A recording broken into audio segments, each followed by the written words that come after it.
everyone, and welcome to another episode of Around the Corner podcast series where we'll discuss the latest scientific discoveries, technological advances, and what is around the corner, and what is about to come in advanced material innovation and a paradigm shift as a result of COVID-19. Today with us, I have a great friend, Dr. Wisam Breegi, who is the CEO of Breegi Scientific. I hope that I pronounced your name right, Wisam. Tell me that I did, okay? Yeah, you do. Okay, great. Wisam, it's such a pleasure to have you today. How are you doing? I'm doing very well, thank you. Other than busy and crazy, getting around the corner, but everything is great. Well, great. And I am so excited to hear your story. And who is Wisam? Where did you start? I know that you have a fascinating story and background. So tell us all about it. Well, let's see. I was born in Baghdad, and I lived my childhood in Europe. And then with a lot of, circumstances, I end up 30 years ago in Boston. And I've been here since, and I'm a doctor, medical researcher, a scientist, and an innovator. And so you are a real doctor. That's what they tell us. You're a medical doctor. Well, if there is no fun, I think it's it's worthless. So definitely the fun is when you know that you can help somebody and you can do the right thing. That's great to hear. And what has been your career like? I know that you've done so many different things. So you are a medical doctor, and tell us about your journey and your professional career. So I've been, in the medical field and research for many years. I finished my postdoc at Tufts in gastroenterology.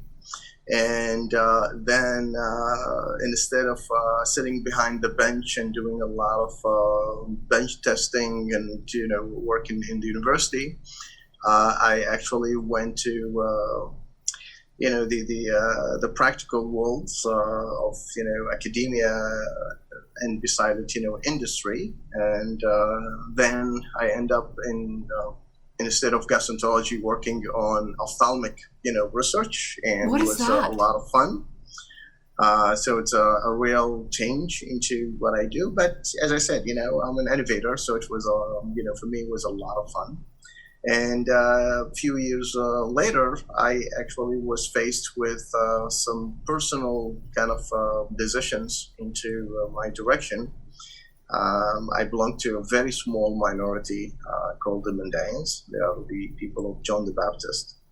And because of the war in the Middle East and all what happened, there was a lot of persecution into groups. So I literally walked away from my job as a director of preclinical research, and bought a ticket, went to Geneva, to the UN, and I was advocating to help, my people and people alike who've been suffering through, conflicts and wars and all that. And I thought it's gonna take me, 2 months, and it took me 5 years, and I was completely got involved into this, and I end up it didn't end, but I guess at the point where I pulled myself a little bit out of this, missing my research and my work, I've sponsored and brought over 2,500 people to the US and helped them to settle and get jobs, and worked with all kind of wonderful people, agencies, with the government and foreign governments and the UN. Again, it's something that I have, when I had no experience or training how to do this, so I was learning on the fly. But when you're, armed with a mission and, with your life, experience, things can be done. And it did. And then in 2013, I basically went back to my work, and I decided this time that after a lot of innovations and patents and doing it for others, I had some ideas that it actually something that would work with areas of conflicts in poor areas, underserved, even in the U.S., which is a biocontainment space. And we're thinking of diseases and, hospitals and infants. So it's just a combination of things. So we developed this device, and then we had several patents, national, international, that we're working on. We're, expecting COVID-19 since 2014. So the design was literally, how to contain an infectious disease, but in a limited resources area. And interestingly enough, that I look around today in our hospitals, that probably our device and in the technology we have is much more superior than anything that people are coming up with. So I was very proud of it. And then we've been working on that, actually, the project. We took it to the neonate world. So we created an infant incubator that it would cost less than 1% of the regular incubator. 1%? 1%, but it does more functions than any big incubator that is in the market. What is a neonate incubator? Can you tell us about what is required? What are the requirements, functionality? Babies, when they are born, and the first, especially the first few hours, the first week, and usually the infancy, it's a 28 days. That's where the period is. But a lot of times it's basically the first hour after birth, and the first 24 hours, and 72 hours. So this is like it gets a little easier. But usually it's like the first thing when babies start to breathe, when they start to, their body temperature will, because they can't regulate their body temperature very well. So how to actually provide that. So a baby that is either, underweight or premature, or even, a healthy baby with, a lot of babies come, with jaundice. So they need treatment. So so what they do, they put them into this machine, and this machine is a big, I've seen it in the movies. This big box, right. They put them in there. Yes, exactly. So they have this, transparent box or plexiglass top and a bed, and then underneath it there is all this machines and kind of things, heat and humidity, and then you have to add phototherapy and so forth. So a machine like this, costs over $80,000. And then the services that you need to maintain and clean every single week, and of course you clean it, you cannot completely disinfect it or sterilize it, so it's still always there's a potential cross contamination and so forth. So it's a very demanding machine, and for that reason it's a very demanding from the hospital and healthcare providers. So we came up with some technology that it's takes a lot of that effort out and makes it much easier. And we made a disposable infant incubator, which is, unheard of. And, people said it cannot be done. So now, after, several years working on it, and we've proven the concept that actually it works, and it works very well on it. So this is where we are. And then suddenly now, and, after the beginning of the year and with COVID, we know technology actually can be applied for that. So we put on hold, the infant incubator, and we took the same technology, and now we've been working with several very big health institutions to actually test and, use the COVID, which is, we call it Asuta, and we can talk about that. I will come back to that, but I am really curious about the design of this. You said 1% of the cost. How did you get to that? How is that? Well, yeah. What are you guys doing different? Yeah, I mean, what we did is it's not rocket science. Basically, as innovators, and I always say this, I said, if you want me to make something that you give me $1 million, I'll make it. If you give me $10 million, I'll even make it, better. But it's going to cost $10 million. So the innovation is not what you throw into it. The innovation is, how you make this, less costly with the same effect or even better. And that's where innovation is, because you can collect, other, sciences and research and all that from others. You bring it in, and we end up with something, very expensive. So what we did, we looked into the infant incubator, and one of the things that was very costly is actually the manufacturing. It's a very expensive machine. So instead, the unit itself is expensive to manufacture, not the sensors, not the... Right. So this is, and we go to the sensors, all of that. So all of this, it's a lot of cost. But then the design was the infant incubators. This is interesting. Actually, the first time I was looking at it, there is over 3.5 million babies every single year. They die before 28 days. I mean, a number that is staggering. Nobody talks about it.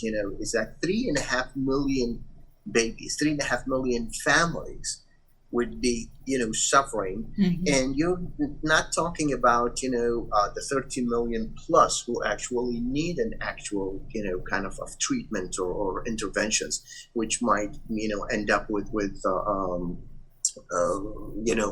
some kind of disabilities, and mm-hmm. we know this and very well documented, according to the WHO. So all of this is really, it's how to actually make this incubator that, instead of being that expensive and needs to be, cleaned and disinfected, because every 7 days of use of the machine. So, there's established, SOPs that you need to clean and disinfect the machines, because then bacteria, because, it creates heat and humidity. So with heat and humidity, it's not an incubator for a baby. It mm-hmm. incubates and, very happily the germs. Yep, bacteria. And so, exactly, bacteria and all that. So now suddenly, after a few days, you start, having a problem that, it will affect the baby that you're trying to save in the first place. So what they do, every 7 days, they take the baby out, they take the machine, completely, open it, dismantle, clean, dismantle it? Well, they have to take, take it out and okay. And exactly. So you have to, and then you very have involved. To clean, very thoroughly, mm-hmm. and disinfect very thoroughly, all that. But the problem is, no matter, and we know this, I mean, in anybody in biology knows that, no matter how much, you clean, unless you completely, soak something, in a highly disinfectant, material, or, sterilize, you're not guaranteed. We call it clean, we don't call it sterilized. So it is a problem. And of course, you would miss, a few times, the cleaning, very well. And now the second baby comes in, or the same baby, usually, another baby, because, it goes rotate, it takes, a day or so, or a few hours until they clean it, whatever, bring it back to the department, to the IC, to the NICU. So now it could be a source of infection for another baby. And you'd never be able to tell mm-hmm. because you thought it was clean. So you think the baby was not doing well or got sick. So what we did, we thought, okay, you know what? How about a disposable housing? Yep. Use it for 7 days. It comes sterile. You finish the 7 days, and then you dispose it. You recycle the material, and now the next baby comes into a sterile, completely sterile. No cross-contamination. So we did that. Of course, by doing that, we cut the cost dramatically. Not only the materials, not only manufacturing, shipping, all the logistics, but then, cleaning and disinfecting. Mm-hmm. You have actually, a person who would be, a technician, and could be an engineer, who would actually take care of the machine and do all the things that needs to be done. And then, they clean it, disinfect it, the materials. All of that is cost and time, which actually cost, by the way, just cleaning it I guess a monthly cleaning is more cost than the whole machine with the controller that we are actually making. That's quite interesting. And 1% of the cost, right? That is innovation to me. And I think that's what was fascinating in our previous conversation, was that sometimes we're looking at innovation in a way that we think it's going to take a very long time and also a very costly path to get there. But sometimes it can be really crafty and very innovative in cutting costs and create a new paradigm and create something completely out of the box. And it is such a great example to hear that. But I'm also interested in the implication of this for COVID-19. And as you know, we started this Advanced Material Pandemic Taskforce to look at how can we use our materials in terms of advanced material, polymers, 2D materials, etc., to address some of the needs that are going to be resurfacing as a result of this pandemic. And one of the things that we have been focusing on is that perhaps there are solutions in our toolkit that already existed for a different reason. But maybe if we are active about it, we could actually kind of go and activate them to be able to fit those needs. And you were just talking about that. It seems like you guys have been creating a perfect product since 2014. How does that apply to COVID-19 these days, and how are you going about it with your company? So yeah, it's interesting how when we work on something, a lot of times we'll be limited with our own expertise. And the wider the expertise, and this is something I've seen in my work over and over again, is that when you develop something, our own expertise. I mean, we know what we know. So if I'm living here, this is what I know. I go to the supermarket and there is an abundant number of the same product with different companies and all that. So I have the choices. Mm-hmm. Where you go somewhere else and there's only one product and that's it. You get that.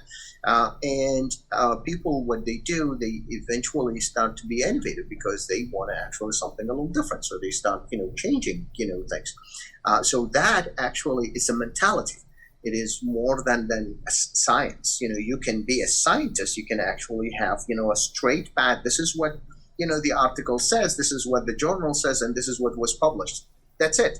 And I always tell people, I said that was done by other people like us. So we can come up with something that's probably a little different. The only thing is you have to think outside the box. You have to think, okay, if I can use this material, and I do this all the time, when I'm innovating in surgery. And I always tell people, I said, look around you, go look into the carpenters and see their tools. It's basically their tools, all of them, we use them in bone surgery, orthopedics or dental or, That's a great point. It's the same tool. Uh-huh. It's the same tool. I have a drill. This is, how it works. The only thing is how to make it, applicable from one mm-hmm. use to the other. And that's where, it comes, the cross, when you say cross cultures, cross science, you actually bring people from different, mindsets and expertise and backgrounds. When you put them together, then you actually start to come up with things that what we call, innovative. Sometimes, one or two people, they have that ability because, their expertise. So what happened with us, basically, for instance, COVID-19, it's the same thing. It's we looked at it as like, okay, I not only, have, a virus that's going to spread, around, but I know that, the methods of spread, and I know, how long it takes, it's aerosols and, other things. But then, mechanically, how this actually works, when we talk about ergonomics and, how comfortable it is and all that. So these are different sciences. And when, you put them together, then you start to come up with, something unique.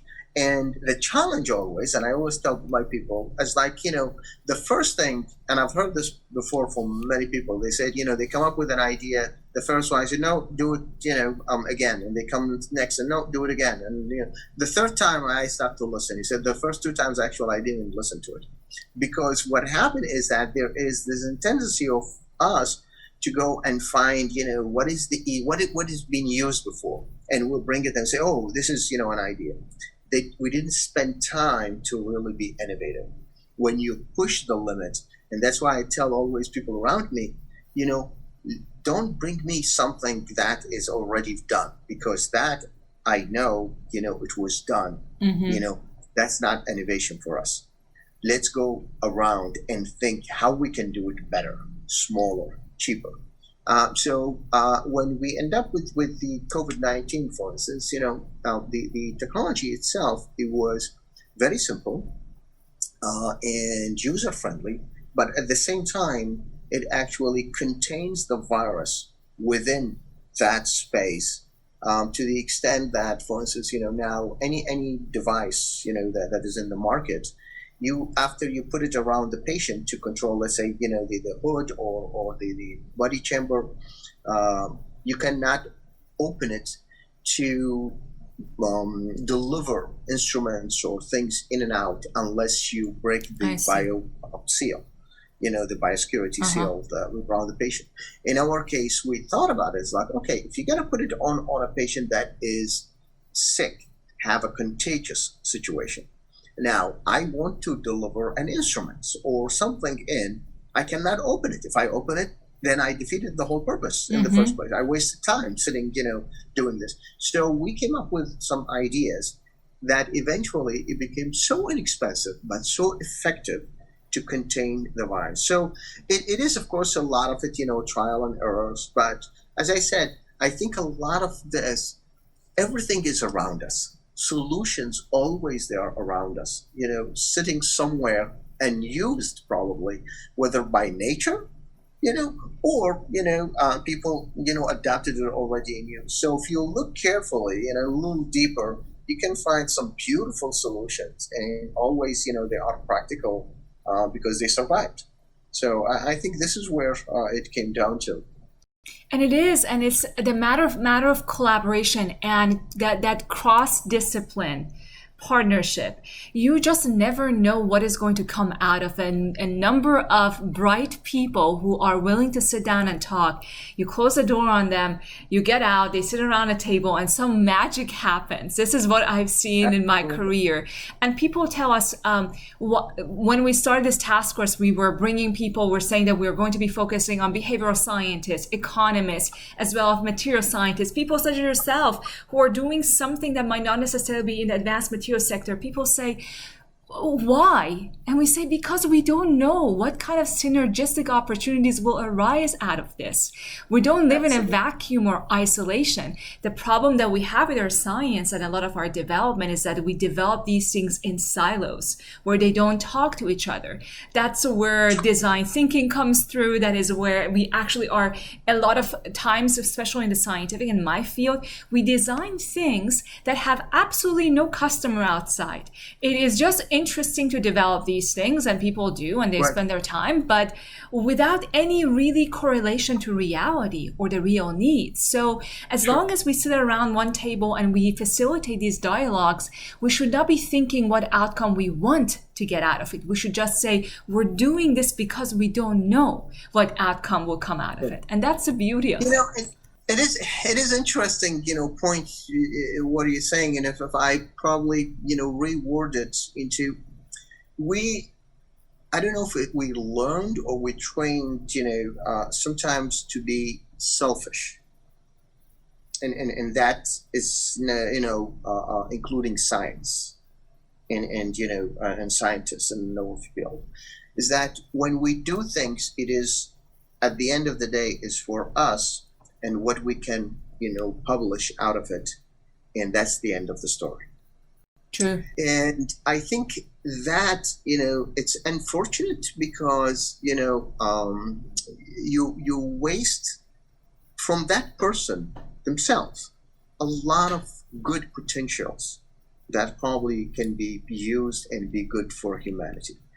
And we start to think in that direction, and this is why we became, as you called it, siloed. Each one of us, with our own kind of thinking. And the other thing is that we don't think beyond, what is going on around us. I mean, you'll be surprised today, and I was appalled, to tell the truth, and I'm sure the world too, that our hospitals in this age of date where we don't have something to contain a patient with a simple aerosol infection. It's an infection. And basically, all along we know for many, many years, and probably not only in the 19th century, centuries before that, there is certain infections, and then, probably when you sneeze or all that, and it's going to actually infect, other people. Nobody actually came up with a system that is simple enough to contain a patient, and doctors would die and nurses in the hospital because they're trying to treat somebody who's only, the problem is, there's aerosols is going around and they get infected. So that is definitely is, the unpractical science that we do. We do all the research in the world, but we didn't develop something that just to protect people when they treat. I mean, a doctor who is sitting, somewhere in under-resourced area, still they are doing their job. Still they are curing people, doing their best. But at the same time, they innovate. They start to actually makeshift kind of, things that can protect them and protect others. And these people don't have the means. We do have the means. And unfortunately, we didn't prepare ourselves to the real world. And yes, I mean, we are doing all kind of, science and innovation and development, but the basics, we left them behind.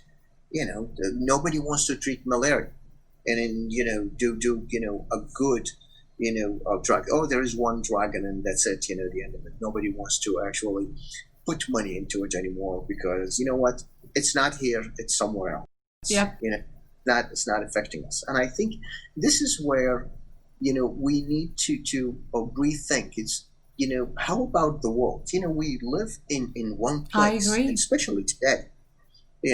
Something happened, hundreds of, thousands of miles away from here. And suddenly, it is, it's here. It's affecting our lives, and maybe this is it is such a horrific, I would say, journey that we've been on. Everybody, humanity, in the past 5-6 months, but I also think there's a silver lining in it. The silver lining is that it allows us to innovate in a different level because before, as you said, malaria, okay, yes, if you're geographically located in that area where it's affected, it's probably one of those issues that is on your mind and you would be doing activities, etc. Somebody else thousands of miles away might not have any concept or notion of why they should care about it because it doesn't affect them. And we're human beings. This COVID-19 has affected every single person in the world. And I think it created that urgency for us to say, okay, well, look, now that we're all suffering from it, let's look at the way that we've been doing things, reevaluate because this was not working. You brought something very, very important, which was the scientific mindset and research mindset, especially in the US, it needs to change. The way that academics work and research works needs to change. A lot of perhaps a lot of these solutions we're talking about already exist in a patent, in a paper, etc. The problem is that we have a bubble and it is contained within this bubble. The academics in most cases, they do not try to reach outside. They think their work was done as long as they're produced within this bubble. But as scientists and as doctors, as researchers, our job is not done when we have published. We said that we would actually do this to benefit human. What's good is science if it doesn't impact human life? Impact humanity. Right? And it's not the moment that you publish, your work is not done. Your work is to reach out and try to find that person, those companies, those people who are within that sector could use it because you are the advocate for that technology. So I hope that this pandemic has perhaps created an opportunity for us to come up with better practices. It's interesting where we think about it and we think, as a capitalist society, that the bottom line is where the money and what we gotta do with it. Of course, still it is true when it is a short term, and when I'm thinking it's about me. If I can flip these stocks, if I can do this and then get this paper, then I got my $1 million, and I'm happy. The problem is on the longer term, and I don't know whether this is it should be on more of a national level, on a government level, and I know a lot of people hate that word. It's like, oh, government shouldn't be involved with this. We should, because when you do something for humanity, and then like at Breegi Scientific, we call it a socially conscious company, and then we created a technology that is it does a lot. I mean, we generate a lot of interest from the higher level of government in the Netherlands to Central America to China, Korea, and Canada. So we have people who was like, wow, okay, this technology we wanted to actually work with you to develop. But then we're asked from funders to raise the price on the technology, because we can, because it's unique. This is an incubator that has very high tech touch screen, Wi-Fi, cameras can actually detect a lot of things. You can collect data passively for the babies, and then within the national I guess even across the globe, we can actually have this data and anonymously, and then we can actually look into what kind of things going on, and so forth, and cost, and we refused. We didn't want to.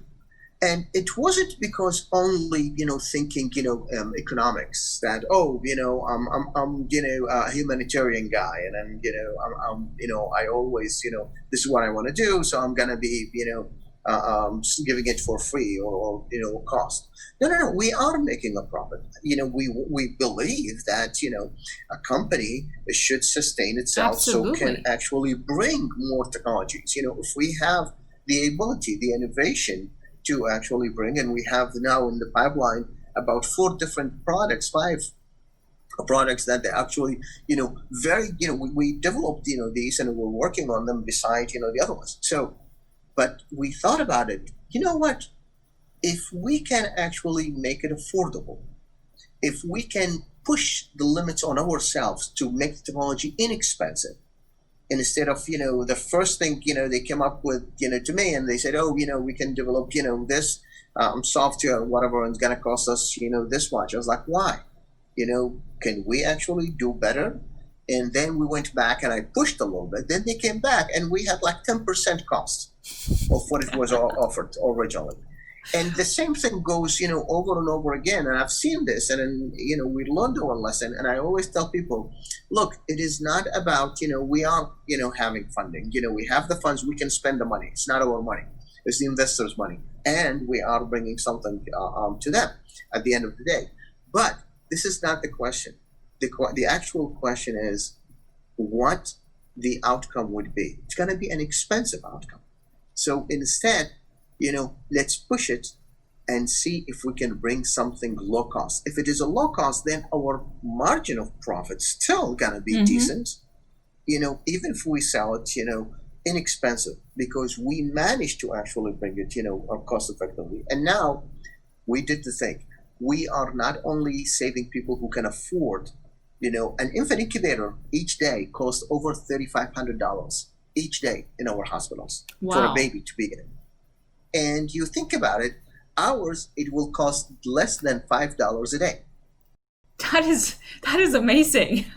So yes, there are a lot of things that would be accumulated with that, but that $5 actually is the same thing. There's no cleaning, disinfecting, no cross contamination, no return of babies. They go home and now they picked up an illness from the hospital. Now they come back and they have to retreat them, readmission, and so forth. So we actually solved a lot of issues. But now there is something we don't think about it, is that if I have, my neighbor healthy and happy next to me, my home is safe and happy. We don't think of that. It's like The ripple who cares? effect. The ripple effect of what Exactly. And you know what? I'll tell you, it affects immigration. If nobody wants to leave their country, to come, unless they were desperate, because probably right to half on their way in, they're gonna die.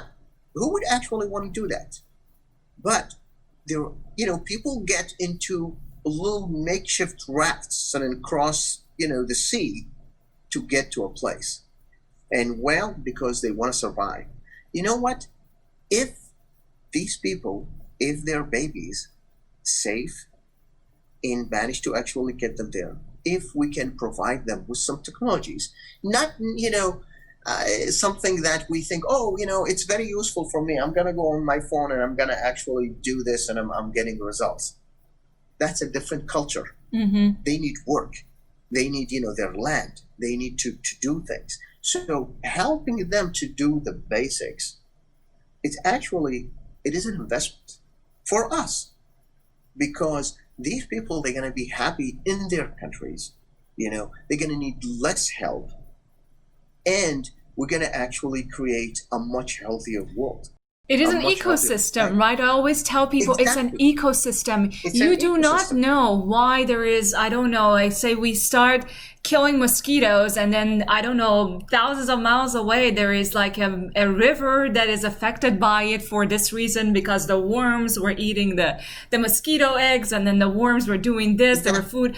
We just never know what is the ripple effect. So I really applaud you for having that kind of mentality, which is, okay, we got an opportunity, let's just milk everyone so that we can bring benefit to ourselves. But you're saying, no, socially conscious company, yes, we're going to make money, because that is exactly what you should be doing. People keep thinking when we say, hey, let's come together and work for the benefit of humanity, they think that they have to actually make no money. And we say, no, the role of a company is to thrive. It is a mutually beneficial pathway where can we create an opportunity where what you are producing is a piece of the puzzle, you make your money, and there is a problem solved. Win-win. Absolutely. Humanity thrives. Great. And that's why, truth, Zina, I sometimes don't like to actually label ourselves as, socially conscious company, because as if we are not normal, no, we are not. We're just, a normal company with a normal mission. The only thing we are doing it, if I call it the right way, we are doing it in a way that everybody would benefit. And at the end I of like the day, that. I like that very much. When I start to say, we are, socially conscious, so we are, then we actually, categorize ourselves and then siloed ourselves like, this is a different, a method of doing things. No, it's not a different method. That is the method. That's what we should do. And being greedy, or and that's probably part of this whole problem, that whether as a scientist or as a person, or business, it became about me. As long as it's me and I'm doing okay, I don't care about the others, and that's a problem. And we see it even today, it's me. I know I'm strong. I'm not going to get infected. I'm not going to put a mask on.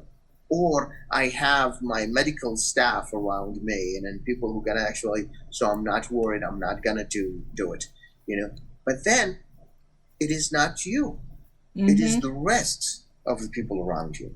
Absolutely. And I think that is a problem. That's a mentality. And this doesn't come in science, and doesn't come in it actually comes from how you've been raised, what kind of principles, call them whatever you want, things that how you believe that the world should function.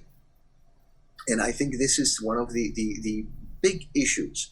If it's as simple as it is, if we solve it, then we start to care. And I think that makes a difference. Whether it's as I said, I don't know if we have a little time to tell you this quick story about, I probably mentioned before, when I first started this project. So I had in mind, what I want to do. It's these things that I'm going to save lives and in a way that will be unique, but at the same time, it will be anybody will be able to afford it, not only people with money. And, so I put the idea together. I worked on it for, a long time, actually. And then when the whole thing matured in my mind, I decided, that I want to actually start building this. A friend of mine, he said, you know what, let me introduce you to this great guy. He's a CEO of a big, retired, medical device company. And he worked, on the, national and international level for many years, like he has like over 40 years under his belt, to this. And so I was very lucky, actually. She, arranged a meeting with him, and I met him. And this is several years ago. And first when I actually came up with the idea and the design and everything. So I had a whole concept. And I went and I presented to him. I was very excited. And he looked at me and he said, this is amazing, great idea. You're very smart, very passionate, your heart in the right place. And I was like, okay, but there's a but. That's never a good pitch. When they tell you, you're very passionate, you're very inspired. Okay. What is the but? and after he said all of this, he said, I would advise you go home and do something else. That was the but. It's like, what? What are you talking about? And so I asked him, I said, why you think I should do that? Why you think that I should, abandon this project? And he said, I've been, my life was in this industry. You cannot make something like this with a low cost and be affordable and have all these technologies in it. And I was like, why not? And he started telling me the facts, doing prototyping, R&Ds, kind of IPs, all of this. And he said, all of that, and I know it's going to cost you millions of dollars before you'll be able to put it in. And I said, okay, so that's only a challenge. It's not that I can do. You're not telling me that the idea. It's impossible. But you're telling me that, it's the logistics, there's challenges. And then, so, being me, went home and I was like, all right, forget about, go home and do something else. I'm going to do it. I'm going to actually exactly research why he said cannot be done. And it's true. I actually went to companies to build, the first prototype, and I was quoted, only the prototyping, it was over $500,000 in the area. And then the guys, they were very good. I mean, they were talking about like 750 or something. And then they said, we work with you, probably to be to 550. And I looked at it, I was like, why is this? So went back and we start actually finding methods and other ways. People don't believe that I had interns in the company over, at this point, exceeded 100 interns came through the company. All of them with great passion. Biomedical engineers, CAD designers, regulatory, IPs, all kind of, and all of them, they come in, for the mission. And I said, look, this is what we're going to do. Can we work together? And I have my team, but then I have all this help from outside. But I start to think outside the box. And what we did, literally, what he said was true. It cost a lot of money. And we did it way under 10% of what actually would be today if I would go out and just do it like, the first thing when people do. Say, we have prototype, we have a company, give it to them, and that's it. No, I did a little more research. The manufacturing, we were quoted to build the dome over $300 because it's complex. And that's where, the infant, the baby would be in, the disposable piece. And I did a lot of research. It took me a year. And then we went from $300 to build it for $5. Wow. The only difference is that I went completely outside the box into who can manufacture it and how we will manufacture it and how we design it. And when first I was telling people, they thought I was crazy. I mean, literally, I had over 75 companies who I contacted with details, due diligence, and how to do this. And the number was always high because it was complex for them. And I believe them. It's not their specialty. There are, companies who would do medical devices, but it's not theirs.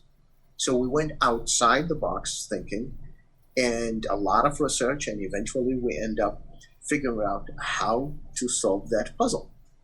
And we came up with, a low cost. So this is part of I think, the innovation is not only the idea. Mm-hmm. All of us, we have great ideas, but how to make it, reality that's what innovation is. I think this is what people should think about. That's a great story, and absolutely, I think it's actually a very good point for us to be able to kind of bring everything together.